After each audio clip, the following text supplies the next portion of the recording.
ตีกันนะอันนั้นเอาไปเป็นเจ้าของมันหมดมันแย่กันเหรอมันออกไม้ได้อะที่เขาประท้วงกันเนี่ยกันโอ้มันจะจากอันเลยซ้ายหรือขวาหาดในหามหาดในหามแต่ว่ามันหลอกให้หลงวนได้เยี่ยมเลยไปได้หมดอ่ะเดี๋ยวก็อย่าไปวนดิมันแหละ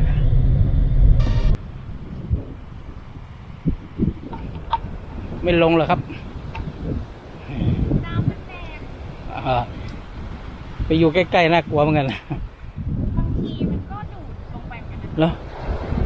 แต่ว่าอันนี้มันคลื่นแรงค่ะต้องแบบช่วงหน้าลง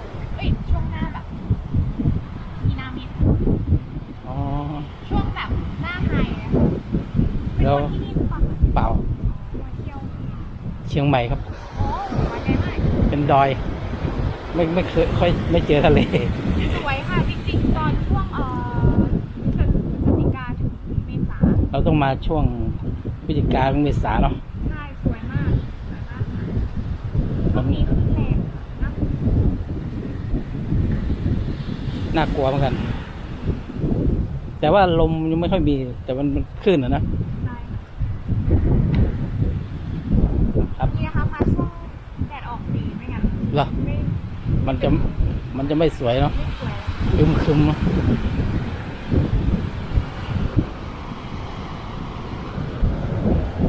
ขอบคุณครับ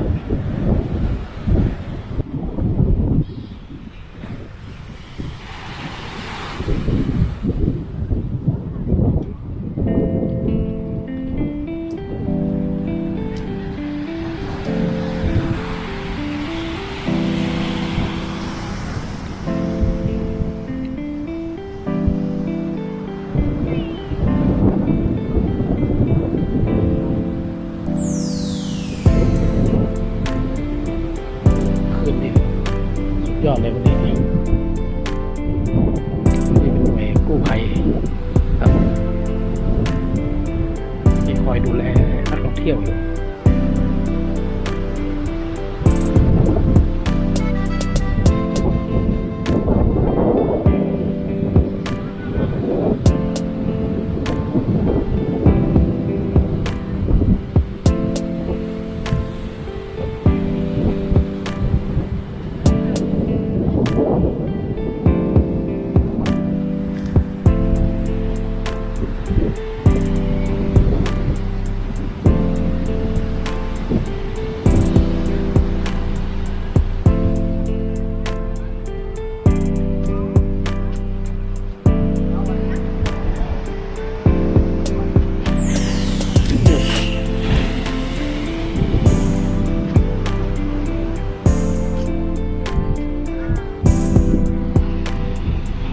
เป็นหาดที่มีคลื่นแรงมากครับ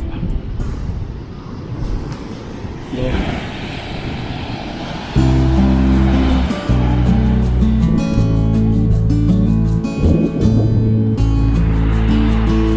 เล่นวิวเซิร์ฟได้เลย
อันนี้น้ำลงใช่ไหม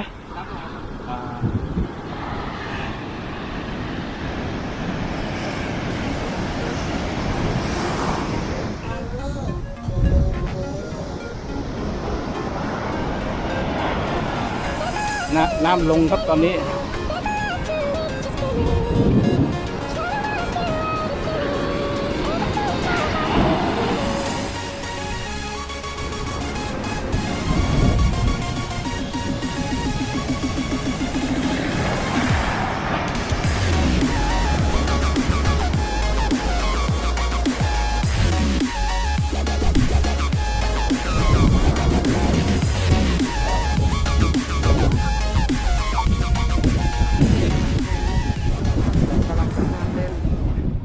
ไม่ใช่ห้ามเล่นต้องปักธงลงไปข้างล่างก็แหละ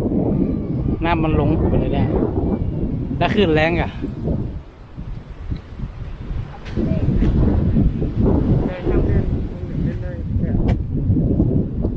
อันนั้นหน่วยกู้ภัยนะมันมีน้ำเย็นอ่ะ